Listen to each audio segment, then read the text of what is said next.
마르지 않는 샘처럼 우리를 향하신 자비가 날마다 새롭게 또 새롭게 부어주시는 주님의 샘 앞에 서오니 주님 생명의 양식을 우리에게 먹여주십시오. 예수님의 이름으로 기도합니다.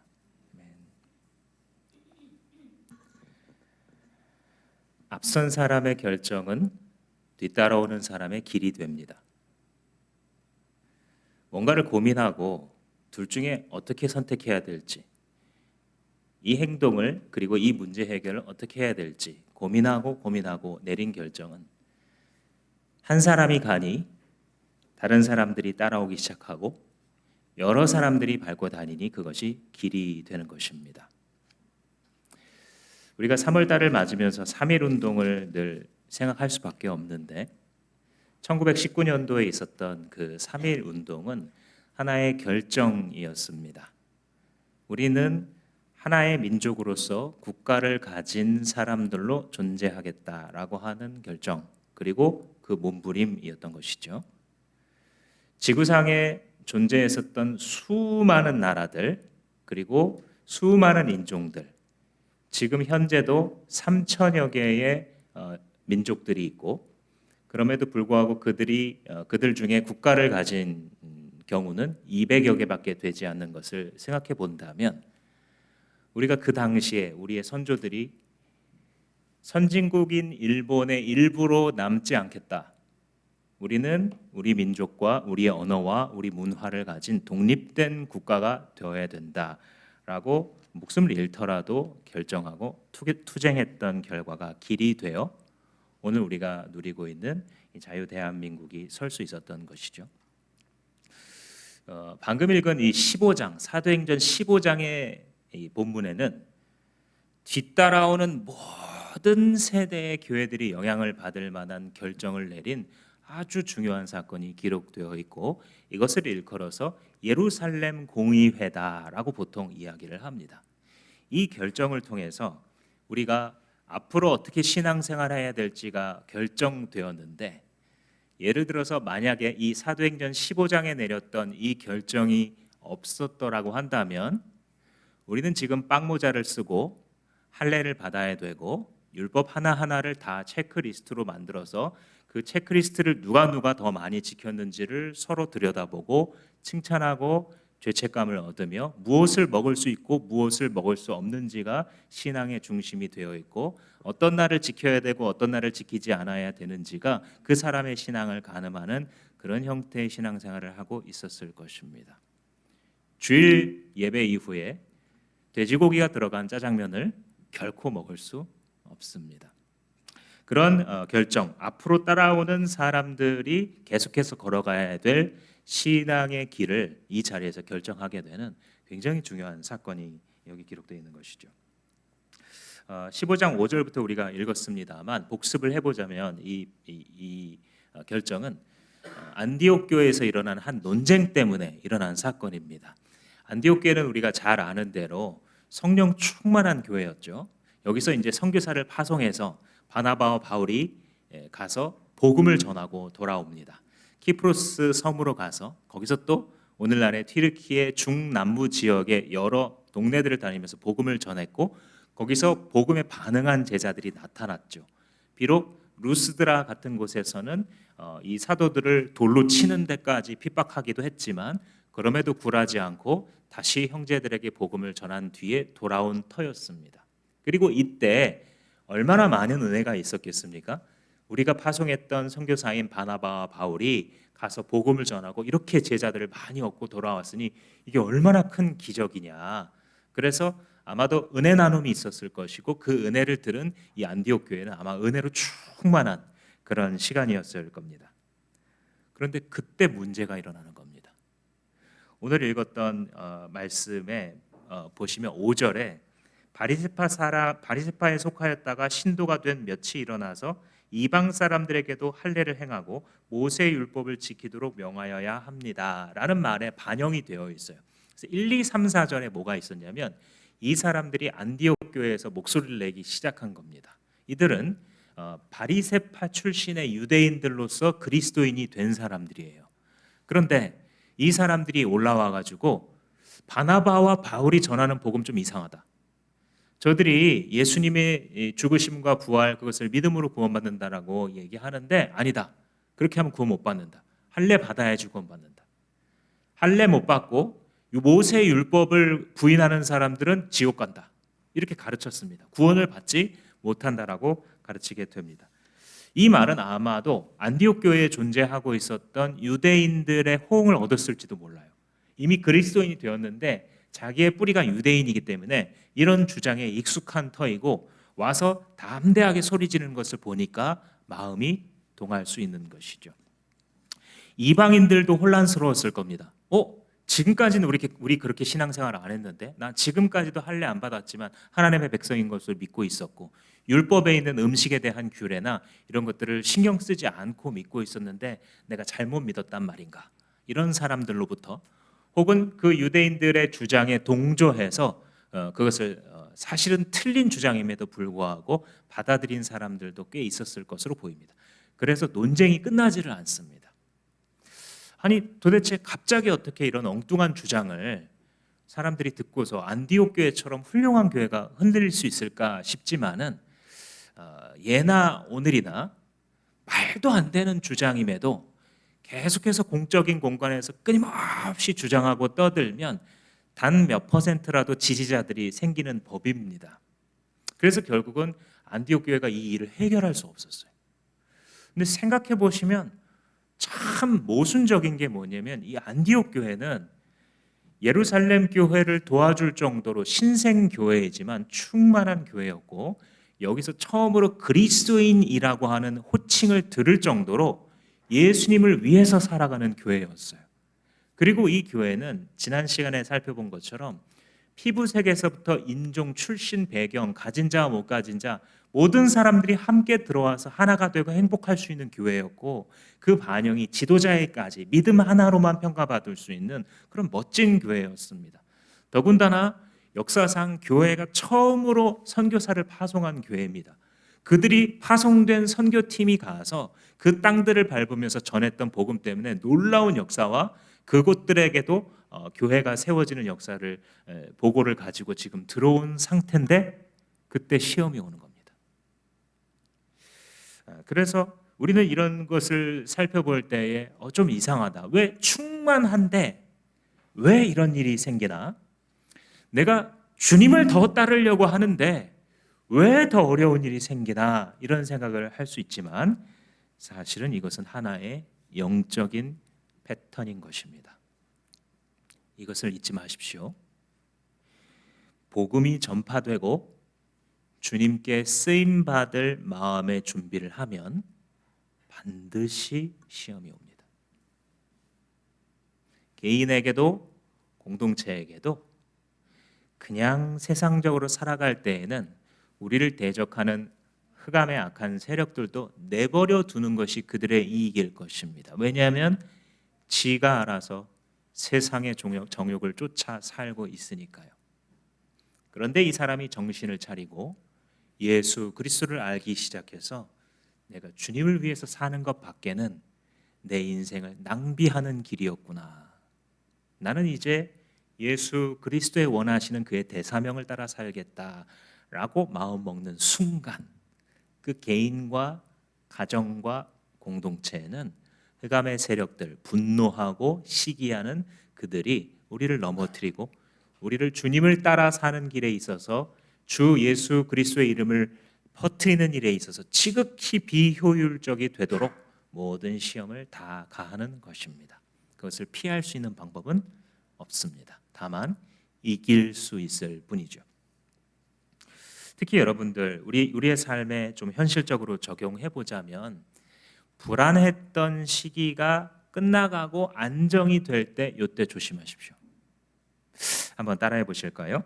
안정될 때 깨어 있으라. 사람이 재정적으로 너무 힘들어서 이것만 해결되었으면 하고 많은 기도와 노력을 해왔을 때 하나님께서도 복을 베푸셔서 형편이 나아지는데 그때가 마귀의 시간입니다. 자기가 정말로 힘들지만 오랫동안 풀 수 없는 문제 때문에 눈물 흘리며 기도하다가 마침내 그 형편이 괜찮아지기 시작할 때, 그때 사단이 돌아다니는 시간입니다. 신앙적 게으름을 가져다 주고 공동체에는 하나됨을 흔들고 깨트리며 무엇을 위해 살아가야 될지 예수님이 분명히 말씀해 주셨는데도 불구하고 그것과 분리된 혼미한 정신을 가지고 오늘 하루를 살아가도록 마귀는 반드시 획책할 것입니다. 안디옥 교회도 이 문제가 결국 해결이 안 됐습니다. 그게 오늘 본문의 배경이에요. 이 부분이 사실은 충격적인데, 그렇게 충만하고 너무너무나 좋은 교회인데도 불구하고 이 분쟁, 이 논란이 일어났을 때 그 안에서 자체적으로 해결될 수가 없었어요. 그래서 바나바와 바울을 비롯한 몇몇의 신도를 대표단으로 세워서 예루살렘에 보내기로 합의합니다. 거기까지가 이 지나간 본문의 배경이죠. 그래서 이제 예루살렘으로 갔습니다. 갔을 때에 12사도들을 비롯한 지도자들이 모이게 됩니다. 예루살렘으로 왜 이 사람들을 파송했냐면 권위가 있기 때문이에요. 예루살렘에서부터 처음 교회가 생겨났고 거기서 핍박을 받은 사람들이 도망치면서 복음을 전하다가 생겨난 교회 중에 하나가 안디옥 교회죠. 그러니까 어머니 교회 같은 곳이고, 그리고 12사도들이 남아있는 곳이에요. 예루살렘 교회는 참 독특한 것이 너무 핍박이 심했기 때문에 대부분의 사람들이 다 도망친, 그 안에 있는 알맹이가 쏙 빠진 것 같은 그런 교회입니다. 그런데 12사도를 비롯한 소수의 사람들이 믿음을 지키고 목숨 걸고 집집마다 몰래 모이면서 떡을 떼고 하나님을 찬미하고 기도하며 사도들 통해 주신 말씀을 지키고 있는 그런 사람들이었고, 이 영적인 권위를 인정해 줬어요. 비록 돈도 제일 없고 힘도 제일 약하고 인원을 동원하기도 뭘 하기도 부족한 교회였는데, 그럼에도 불구하고 예루살렘 교회는 그런 존경을 받고 권위를 인정받는 교회였기 때문에 한 개교회에서 스스로 해결되지 않는 분쟁을 해결하기 위해서 더 높은 권위를 가진 곳을 찾아가는, 오늘날의 교회에 분쟁이 생기거나 어려움이 생겼을 때 노회나 총회를 통해서 해결하는, 일어나서는 안 될 일이지만 현실적으로는 종종 일어나는 그런 일을 어떻게 해결해야 되는지를 여기서 지금 보여주고 있는 것이죠. 그래서 이제 가서 예루살렘에 모인 지도자들과 토론을 했는데 금방 결론이 지어졌을까요? 오늘 7절에 보시면 많은 논쟁을 한 뒤에 이렇게 되어 있죠. 한마디로만 되어 있지만 충분히 상상해 볼 수 있습니다. 옥신각신한 겁니다. 바리새파였었던, 그러나 이제 예수를 믿은 사람들의 그 주장이 만만치 않았다라는 거예요. 그 목소리가 굉장히 많고, 바울과 바나바가 지금 여기 있습니다. 이들은 성령이 충만하고 선교를 막 일으킨 사람들이고, 여기 12사도들이 있습니다. 그런데 서로를 발언하는데도 아마도 12사도는 예수님께 배웠고 성령의 계시를 받았기 때문에 오직 은혜로 구원받는 걸 이미 알고 있었을 거예요. 그런데도 정리가 잘 안 되고 있었음을 암시하는 장면입니다. 그래서 이 성경적인 교회가 어떻게 이럴 수가 있는가 싶지만은 구원론에 관한 신앙적인 개념이 분명하지 않은 거예요. 즉 교리가 아직 분명하지 않은 겁니다. 사람들은 흔히 말할 때 교리는 중요하지 않아, 진심이 중요하지, 내 마음이 중요하지, 이런 말을 합니다. 저는 이 말을 뒤집어야 된다고 생각합니다. 마음이 중요한 거 맞습니다만 교리의 중요성은 아무리 강조해도 지나치지 않아요. 왜냐하면 교리라는 것 자체가 성경에 있는 진리를 쪼려놓은 거예요. 성경을 받아들일 때 어떤 사람은 이렇게 해석하고 어떤 사람은 저렇게 해석하는 거잖아요. 그런데 그것을 어떻게 보는 게 올바른 것인지를, 성경의 중요한 핵심적인 교리, 진리를 해석하고 쪼려놓은 것을 우리는 교리라고 부르게 됩니다. 예를 들면 사도신경에 우리가 매 예배마다 고백하는 그 한 줄 한 줄은 다 피로 쓰여진 것이에요. 어마어마한 분쟁과 논란과 교회 혼란이 있었다가 성령의 도우심으로 성경에 있는 진리에 따라 합의를 하게 된 것이 거기 기록되어 있습니다. 전능하사 천지를 만드신 하나님 아버지, 창조주 하나님을 믿지 않는 교회들이 있었어요. 지금도 있습니다. 현대사회에. 그 외아들 예수 그리스도를 믿사오니 예수 그리스도의 신성을 부인한 사람들이 초대교회에서부터 있었어요. 이거를 처리하는 게 굉장히 어려웠습니다. 예수는 훌륭한 성인이시지만 신 하나님의 아들이라고 영예를 부여할 수는 있지만 그가 창조자는 아니야라고 했었던 큰 세력들이 있었습니다. 또 예수 그리스도는 하나님의 아들이신 걸 우리는 믿어. 그러나 그는 진짜 인간이 되신 것은 아니야. 그것은 너무 남사스러운 얘기야. 거룩하신 신이 이 누추한 인간의 육체를 입는다는 그것은 그 자체로 불경이야 하고 예수 그리스도의 인성을 부인하는 사람들도 있었어요. 그래서 결과적으로는 하나님의 사람들이 대표자들이 모여서 회의를 할 수밖에 없었습니다. 논쟁을 하고 심지어는 재판까지 할 수밖에 없었어요. 그리고 그 과정에서 이단으로 정죄받는 사람들이 있었습니다. 불가피한 일이었어요. 모든 교리들은 다 하나님께서 베드로에게 환상을 주시듯이 직통으로 계시한 것이 아니에요. 성경에 기록된 많은 것들은 성령께서 직접 가르쳐 주셨지만 그 계시에 대한 이해는 발전된 역사가 있어요. 그래서 시간이 흐르면서 삼위일체 하나님의 존재에 대한 이해라든지 예수 그리스도의 존재에 대한 이해, 우리가 어떻게 구원받는지 이런 것들은 점점 더 분명하고 샤프해질 필요가 있었는데 아직 이 시기에는 그렇지 않았던 거예요. 분명히 성령 충만하고 위대한 교회예요. 예루살렘 교회도 안디옥 교회도. 그럼에도 불구하고 구원론이 분명하지 않았기 때문에 이 논쟁이 정리되지 않고 있는 것입니다. 그래서 여러분들 그 설교를 들으실 때에도 이 말씀을 들은 후에 내가 지금 배운 진리가 무엇일까를 한번 생각해 보십시오. 제가 가지고 있는 설교관은 어떤 것이냐면 한 사람이 강단에 서서 깨달은 마음을 가지고 하나님의 말씀을 선포했을 때 들은 사람들에게 마지막으로 교리가 남아야 된다라고 믿고 있습니다. 왜냐하면 그것을 들은 결과로 잠시 도전받거나 감동받는 거 물론 좋습니다만 시간이 흘러가면 다 사라집니다. 근데 결국 남는 것은 진리의 조각들만 남는 거예요.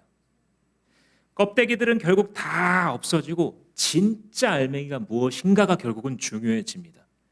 그래서 여러분들 말씀을 들을 때마다 오늘 내가 새롭게 배운 혹은 다시 하나님이 내 귀에 반복해 주신 진리가 뭐냐?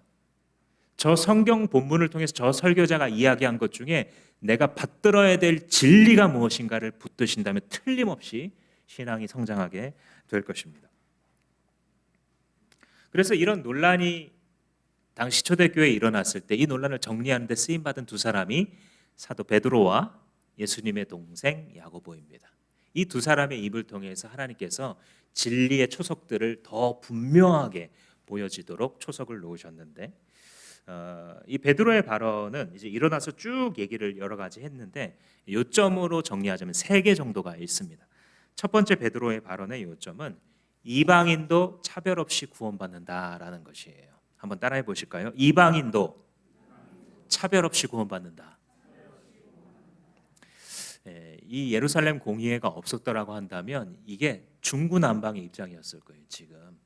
그런데 베드로가 자기가 겪었었던 일을 시작해서 진리를 딱 전달하는데 여러분 제가 겪은 고넬료의 사건 아시죠? 나는 이방인들은 조금 나랑 거리를 두어야 된다고, 즉 그들은 정결하지 않은 사람이라고 생각했는데 하나님이 이걸 깨부수는 진리를 깨닫는 사건을 나에게 허락하셨습니다. 그리고 그들에게도 똑같이 복음이 전달되게 하셨고 그 고넬료와 모인 사람들에게도 똑같이 성령이 내려오는 것을 나는 보았습니다. 이 말이 뭐냐면 하나님은 구원하시는 대상을 차별하지 않구나. 사람들은 외모나 그 사람들이 가진 것을 보고 차별할지 모를지라도 사람은 유대인 나누고 이방인 나눌지 몰라도 하나님은 그렇게 하지 않으시구나. 하나님이 구원하실 때는 유대인도 구원받고 이방인도 구원받고 우리가 볼 때 구원받을 만한 가치가 있는 사람도 구원받지만 구원받을 만한 가치가 전혀 없어 보이는 사람도 하나님은 구원하시구나. 하나님은 세상에 가장 더러운 죄인인 나도 구원하시는구나 라는 거죠. 그래서 차별 없이 구원하신다라는 요점을 얘기합니다. 또 하나 베드로가 얘기하는 요점은 이방인들한테 율법 준수를 강요하면 안 된다라는 것이었습니다. 10절 말씀을 보시면 우리 같이 한번 읽어볼까요? 10절 시작. 그런데 지금 여러분은 왜 우리 조상들이나 우리가 다 감당할 수 없던 멍에를 제자들의 목에 메워서 하나님을 시험하는 것입니까? 우리도 감당할 수 없었다. 즉 유대인도 실패했다는 거예요. 뭘 보면 알 수 있습니까? 구약 성경 전체의 결론이 우리는 율법 지키기에 실패했다입니다.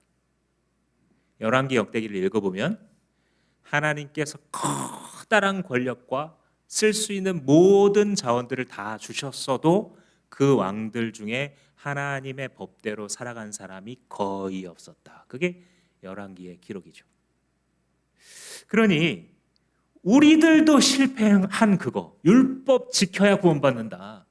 하나님의 법, 우리로 말하자면 성경책을 읽고 그 성경책대로 다 하나하나 행한 사람만 구원받는다 라고 하는 것, 우리 이미 실패했는데 우리도 못하는 것을 이제 새로 들어온 이방인 제자들한테 왜 짐처럼 지우려고 하느냐, 사도 베드로의 이야기이죠. 자기들도 실패한 외식하는 그 길로 이 사람들을 몰아내면 안 된다는 거예요. 이 유대인들이 모세오경이 이렇게 있습니다만 10계명이 있고 나머지 모세오경의 출애굽기 절반부터 시작해서 레위기 전체, 그리고 민수기 절반과 신명기 거의 전체가 율법으로 되어 있죠. 그런데 그 율법들을 유대인들이 나중에 미슈나나 탈무드로 정리하면 600개가 넘는 율법 조항이 있어요. 그러니까 당시에 하나님을 잘 믿는다는 것은 이 600개의 체크리스트를 날마다 펼쳐놓고 했음 안 했음 했음 안 했음을 체크하는 거예요. 그래서 나 이만큼 많이 지키고 살아간다 그러면 사람들 앞에 나팔을 불고 보여주는 거예요. 구제할 때에도, 헌금할 때에도, 기도할 때에도 남들이 보면, 남들이 칭찬해주면 정석대로 하고 남들이 보지 못하는 영역에서는 자기의 정욕대로 하는 이중적 신앙생활을 해왔던 거예요. 그래서 예수님께서 오셨을 때 누구를 꾸짖냐면 말씀에 제일 가까운 사람들을 꾸짖었어요. 굉장히 역설적이죠. 그게 누구냐면 서기관과 바리새인들이에요. 말씀을 기록하는 사람들과 말씀을 가르치는 사람들을 제일 많이 비판하셨어요. 너희들은 행하고 있느냐? 너희들은 회칠한 무덤과 같다. 하나님의 말씀이 중요하다고 그렇게 얘기하면서 너희들은 마치 겉에는 허옇게 예쁘게 페인트를 칠해놨지만 그 속에 들어가면 시체가 썩고 있어서 바퀴벌레들이 나뒹굴고 있는 그런 더러운 마음을 가지고 있어요. 세상 사람들 죄인이라고 손가락질하고 욕하고 지옥에 갈 거라고 이야기하면서 너 스스로는 외식하고 마음으로부터 하나님을 사랑하고 있지 않은 너희들이 어떻게 진짜 하나님의 백성일 수 있겠느냐.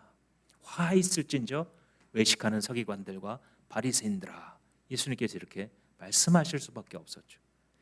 그 실패한 신앙의 길을 왜 이제 예수 그리스도 안에서 거듭난 제자들한테 억지로 지우려고 하느냐, 베드로가 말한 것이었죠. 가끔 이 서양의 신학자들이 이 신칭의 교리를 바울의 발명품인 것처럼 이렇게 얘기하는 사람들이 있습니다. 서양인들의 특징 같아요. 동양인들은 흩어져 있는 걸 좀 통합해서 보는 이 통합적 사고에 전통적으로 좀 강하죠. 요즘은 이제 좀 바뀌었지만 현대인들은. 서양 사람들은 옛날부터 고기가 있으면 찌르고 자르고 해야 되기 때문에 분석적 사고에 강하다. 보통 이렇게 이제 좀 단순하게 말할 때 그렇게 구분을 하는데, 그래서 신학자들도 그렇게 합니다. 바울의 이 오직 믿음으로 구원받는다는 이 사상과 다른 부분이 조금 다른 것 같으니 이건 이 사람이 만들어낸 거야 하고 주장을 하고 굉장히 큰 학파를 이루고 있습니다. 지금도. 잘못된 해석이에요. 보면 베드로가 짧은 구절이지만 분명하게 이렇게 이제 해석을 하고 있죠. 세 번째 보시면 11절 말씀, 11절도 같이 한번 읽겠습니다. 시작. 우리가 주 예수의 은혜로 구원을 얻고 그들도 꼭 마찬가지로 주 예수의 은혜로 구원을 얻는다고 우리는 믿습니다. 유대인도 주 예수의 은혜로 구원받고 이방인도 주 예수의 은혜로 구원받는다. 즉 동일하게 모두 다 주 예수의 은혜로 구원받는다. 이 길 외에는 없다라고 이미 베드로도 얘기하고 있는 거예요. 바울은 이것을 더 자세하고 논증적으로 썼을 뿐 당시에 예루살렘에 있는 모든 사도들은 같은 구원관을 가지고 있었던 것이죠. 그래서 이 베드로 사도의 세 번째 요지는 결국은 모두 주 예수의 은혜로 구원받는다라는 거예요. 우리는 외식하는 자들과 같아서 아무리 하나님 얘기하고 아무리 자기가 좋은 신앙인인 양 아양을 떨어도 실제로는 자기의 실력으로 주님의 법을 지켜서 의롭게 될 수 없는 사람들인 것이죠. 그래서 우리는 처음에 주님을 믿을 때에도, 처음에 의롭다 하심을 받을 때에도 믿음으로 받는 수밖에 없어요. 내가 이루지 않은 예수 그리스도께서 자신의 목숨을 버려서 성취하신 그 의를 부여받는 수밖에 없어요. 우리 스스로 내적으로 의를 만들어낼 수 없기 때문에 타력에 의해서 의가 외부에서 주입되는 방법밖에는 없고, 그래서 예수 그리스도를 주인으로 모신 자가 아니라면 그 누구도 하나님 앞에서 의롭다고 말할 수 있는 사람이 없게 되는 것이죠. 그래서 처음에 구원받을 때도 그렇게 구원받고 살아갈 때에도 믿음으로 살아가는 것입니다. 하박국서에서 말한 것처럼 오직 나의 의는 믿음으로 말미암아 살리라. 그러니까 구원받을 때도 믿음으로, 자격이 아니라 행위가 아니라 믿음으로 구원받은 것처럼 살아갈 때에도 오늘 하루 예수 그리스도의 지배하에 있지 않으면 나는 당장 괴물이 될 수 있다. 오늘 예수를 사랑하지 않으면 나는 당장 내일 사람들을 저주하는 자로 살아갈 것이다. 이게 믿음으로 구원받고 믿음으로 말미암아 살아가는 신자의 법칙인 것이죠. 우리가 얼마나 뿌리 깊게 타락한 죄인인지에 대해서 이 초대교회 신자들은 잘 알고 있었습니다. 제가 중고차를 여러 번 사본 경험이 있는데 주로 초창기에 실수를 한 적이 있습니다. 겨울에 차를 샀는데 아무 냄새가 나지 않는, 파는 이 상인이 이거 내가 깨끗이 내부 세차까지 했다. 그래서 이제 좋아 보여서 구입을 했습니다. 근데 이제 문제는 날씨가 풀리고 봄이 오면서 시작이 되었는데 담배 냄새가 솔솔 올라오는 겁니다. 3월이 지나고 4월이 지나고 여름 가까이 진입하니까 그 냄새를 견딜 수가 없는 거예요. 항상 창문을 열고 다녔습니다. 환기를 아무리 많이 해도 빠지질 않는 거예요. 세차를 해도 없어지지 않아요. 방향제를 여러 가지를 바꿔서 해봤습니다. 그런데 방향제를 섞으면요, 이상한 냄새 위에 덮는 꼴이라서 냄새가 괴상한 냄새가 납니다. 그래서 나중에 알게 됐어요. 이 안에서 담배를 피면 그 연소가 이루어지기 때문에 그 차에 있는 시트, 천장, 대시보드 이런 데 구석구석 그 입자가 들어박혀 있기 때문에 그 하나하나 다 제거하고 씻어내는 방법, 디테일링을 하는 방법밖에는 없다. 그것도 한 번으로는 안 되고 여러 번 해야 된다라는 걸 나중에 알게 됐습니다. 하나님 앞에서 우리가 그런 거죠. 우리의 생각도 타락했고, 마음도 타락했고, 감정도 타락했고, 지성도 타락했고, 의지도 타락했고, 우리가 생각하는 남녀관도, 결혼관도, 재물관도, 인생관도 모두 다 타락해 있기 때문에 예수 그리스도의 사랑과 지배에서 벗어나는 순간 그것이 그냥 나타나는 것이죠. 우리는 용서받은 죄인입니다. 이게 우리의 정체성이에요. 용서받은 죄인이기 때문에 오늘 하루도 그리스도의 사랑과 지배하에 머무르지 않으면 우리는 내일 괴물이 될 수밖에 없는 거예요. 그리스도로 옷 입혀 주셨기 때문에 나의 이 새로운 정체성을 주장하고 연습할 때에 거듭난 신분대로 살 수 있는 그런 원리죠. 그래서 원래는 우리는 주님 앞에 서지 못할 죄인들이에요. 로마서에서 1장에서 말하기를 우리의 마음을 묘사하면서 사도 바울이 이렇게 얘기합니다. 하나님께서 그들을 그 상실한 마음대로 내버려 두사 합당치 못한 일을 하게 하셨으니 곧 모든 불의, 추악, 탐욕, 악의가 가득한 자요, 시기, 살인, 분쟁, 사기, 악독이 가득한 자요, 수근수근하는 자요, 비방하는 자요, 하나님이 미워하시는 자요, 능욕하시는 자요, 교만하는 자요, 자랑하는 자요, 악을 도모하는 자요, 부모를 거역하는 자요, 우매한 자요, 배약하는 자요, 무정한 자요, 무자비한 자라. 2000년 전에 쓰여진 글이지만 마치 오늘날 우리 사회를 묘사하는 것 같죠. 이런 인간의 타락함을 묵상하면서 한 작사가가 이런 찬송 가사를 지었습니다. 내 손에 어떤 것도 주 앞에 가져올 수 없어. 그저 당신의 십자가를 붙듭니다. 우리는 하나님 앞에 내세울 수 있는 것이 아무것도 없는 그런 존재였고, 그래서 로마서 4장에서 얘기하는 것처럼 일을 하지 아니할지라도 경건하지 않은 자를 의롭다 해주시는 분을 믿는 자에게는 그의 믿음을 의로 여기시나니, 이 은혜를 우리가 받은 것이죠. 에베소서에서 사도 바울이 말하기를 너희가 그 은혜에 의하여 믿음으로 말미암아 구원을 얻었나니 이것은 하나님의 선물이다. 누구든지 자랑하지 못할 것은 이것이 행위에서 난 것이 아니기 때문이다 라고 말씀했던 것이죠. 그래서 이 베드로가 설명하는 주 예수의 은혜로 구원받는다라는 이 교리가 성경에 대한 올바른 해석이 이때 확정이 딱 되는 겁니다. 여러분, 어떤 회의를 할 때 지금 많은 토론이 있잖아요. 근데 이제 베드로가 딱 일어나서 정리를 해가는 겁니다. 일어나서 이렇게 오직 주 예수의 은혜로 구원받는 것이고 이제부터 믿는 이방인 그리스도인들에게 율법 준수를 요구하지 말자라고 말함으로써 조금 정리가 됩니다. 그래서 12절에 보면 온 회중이 조용해졌다 이렇게 얘기를 합니다. 그죠?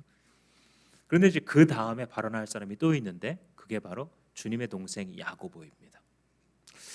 이 야고보는 원래는 예수를 배척한 사람이에요. 성경에 기록되어 있기를 예수님의 동생들 중에 아무도 예수님을 안 믿었습니다.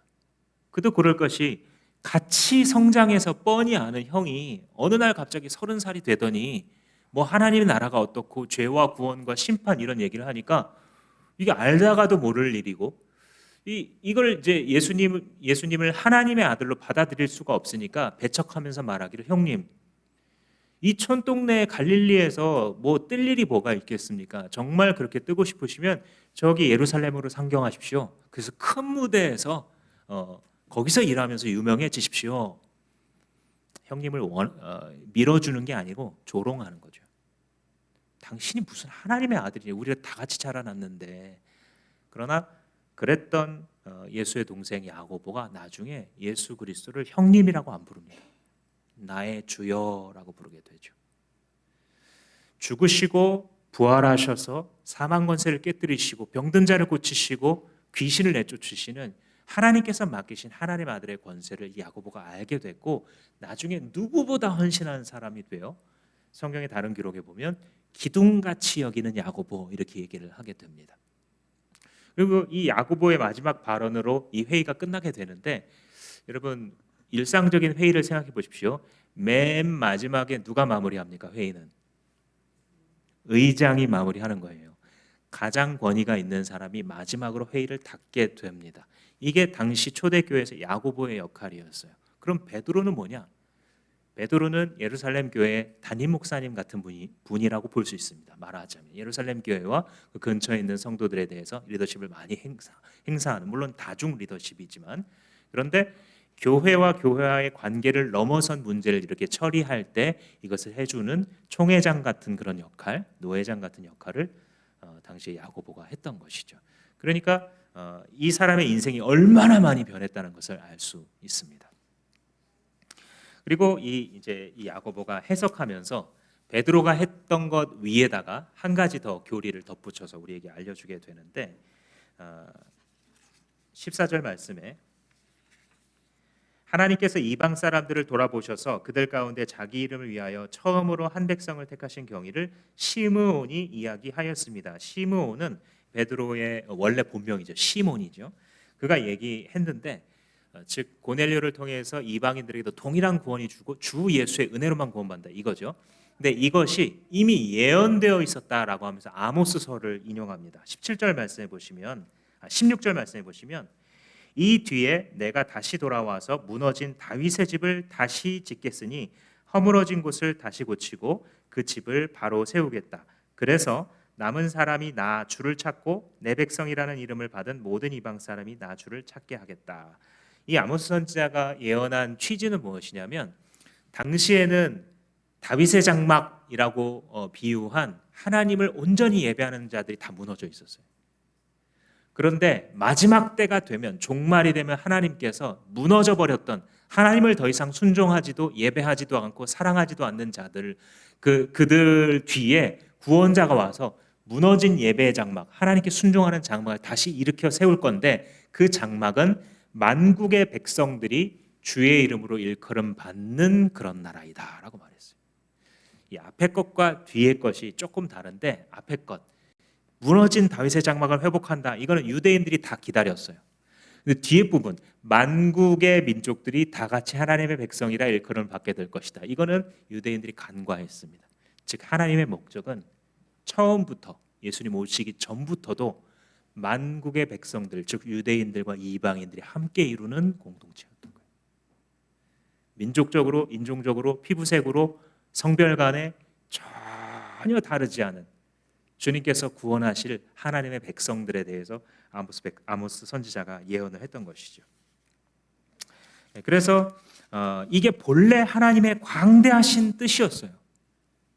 어느 시대에나 누구든지 주의 이름을 부르는 자는 구원을 받게 만드는, 이것이 타락한 우리들을 향하여 광대하신 아버지께서 갖고 계신 뜻이었고, 이 땅에 내려오셔 우리에게 온 천하에 다니며 만민에게 복음을 전파라 하신 예수 그리스도의 뜻이었으며, 그 뜻을 붙잡아서 영혼권하여 제자 삼는 것이 예수의 사명이구나를 붙들고 있는 자들이 따르는 뜻이에요. 그래서 이 아버지의 뜻 때문에 우리는 지금 여기 있을 수 있어요. 그 아버지의 뜻 때문에 우리는 누군가에게 전도를 받아서 여기서 지금 예배할 수 있으니, 지금 여기 있는 것 자체가 은혜라고 우리는 인사했던 것입니다. 마지막으로 이 야고보가 하는 20절 말씀이 중요성을 좀 갖습니다. 20절 말씀 보시면 19절에서는 그러므로 율법으로는 괴롭히지 말자, 똑같이 베드로랑 얘기하고, 20절에 다만 네 가지 예외가 있다 하고 이것들을 멀리하라라고 권합니다. 우상에게 바친 음식, 음행, 목매어 죽인 것, 피를 멀리하라라고 권하는 것이 맞겠다 하고 딱 회의를 종결합니다. 그 다음에 아무 기록이 없다는 것은 논란이 수그러들고 그 권위를 받아들였다라는 뜻입니다. 그런데 이 네 가지가 종종 성경을 면밀히 읽는 사람들한테는 좀 궁금합니다. 왜 하필 이 네 가지일까? 이 네 가지는 새로운 구원의 조건인가? 그럼 이 네 개를 안 지키면 이방인 그리스도인들은 구원을 못 받는가? 그죠? 아니면 왜 하필 이 네 개인가? 다른 것들도 좀 뭐 살인하지 말라 이런 것도, 음행하지 말라는 들어왔는데, 그럼 살인은 해도 된다는 얘기인가? 이게 이제 좀 헷갈리죠. 그래서 이것의 성격을 살펴보려면 당시의 문화적 배경을 좀 알 수 있어야 됩니다. 이것을 새로운 구원의 조건, 이 네 가지를 새로운 구원의 조건이나 어떤 최소한의 지켜야 할 규칙으로 보면 다 이해가 되지 않고요. 한마디로 말하자면 사랑의 배려로 보면 이해가 됩니다. 이 네 가지는 사랑의 배려를 통해 공동체가 하나 되기 위해서 결정했던 초대교회의 아주 중요한 결정이었어요. 이게 왜 그랬냐면 당시의 사람들이 두 가지인데, 하나는 이방인들의 관점에서 봤을 때 이방인들은 모두 타 종교인이었어요. 100%. 고대 사회에서는, 특히 헬레니즘 문화권에서는 고대 그리스 로마 신화 알죠? 그것을 비롯해서 고대 근동 지방에서는 원래 이 종교가 아주 융성한 메소포타미아 지역에서 일어난 고대 종교들이 많은 곳입니다. 그러니까 대대로도 종교가 많았고 헬레니즘 문화에서도 이 신화가 꽃을 피웠던 곳이에요. 그러니까 다 종교를 갖고 있는 겁니다. 그런데 그 이방 종교들이 보통 어떻게 하냐면 신전에서 제사를 드리고 나서 이 제사를 잘 하는 사람일수록 베네핏이 주어지는데, 그게 바로 신전에 있는 여자 사제랑 잠자리를 하는 것입니다. 그래서 재물은 많이 가져올수록 좋아요. 왜냐하면 그 신이 복을 준다고 믿으니까. 그리고 그렇게 많이 헌금한 자들이 가서 이제 예배를 마치면 예배한 순서로서 그렇게 이제 남녀간의 결합을 하고, 이걸 하면서 또 먹고 마시는 일이 있는 거예요. 흥청망청 무분별하게 굉장히 어떤 이 잔인하게 죽인, 목매어 죽인 것 이렇게 나와 있죠. 그런 뭐 상관치 않습니다. 이방인들이니까요. 오늘날에도 잔인한 요리들이 있죠. 뭐 푸아그라라든지, 아니면 뭐 이렇게 새끼를 베고 있는 돼지를 한꺼번에 삶아가지고 내놓는 뭐 이런 요리라든지, 오늘날에도 잔인한 것들이 있는데 당시에도 당연히 있었던 것이죠. 그러니 그렇게 우상에게 제사하고 난교를 하고 잔인하게 만든 음식을 먹고 피를 구분하지도 않은 채로, 유대인이 아니니까 그렇게 하는 배경이 있었고, 두 번째로 유대인의 측면에서 보자면 이거를 견딜 수 없는 혐오감이 있는 겁니다. 아무리 아니라고 해도 유대인들이 혐오하는 것은 율법 때문이기도 하지만 가까운 역사 때문이기도 해요. 성경의 역사를 보면 구약의 역사가 BC 400년까지 기록이 되어 있죠. 말라기 선지자의 예언을 마지막으로 더 이상 예언이 없었습니다. 그리고 예수 오실 때까지 400년의 공백을 우리는 중간기라고 부르는데, 그 중에 마카비라고 하는 유대인의 이스라엘의 역사에 있어서는 되게 중요한 한 가문이 일어나게 됩니다.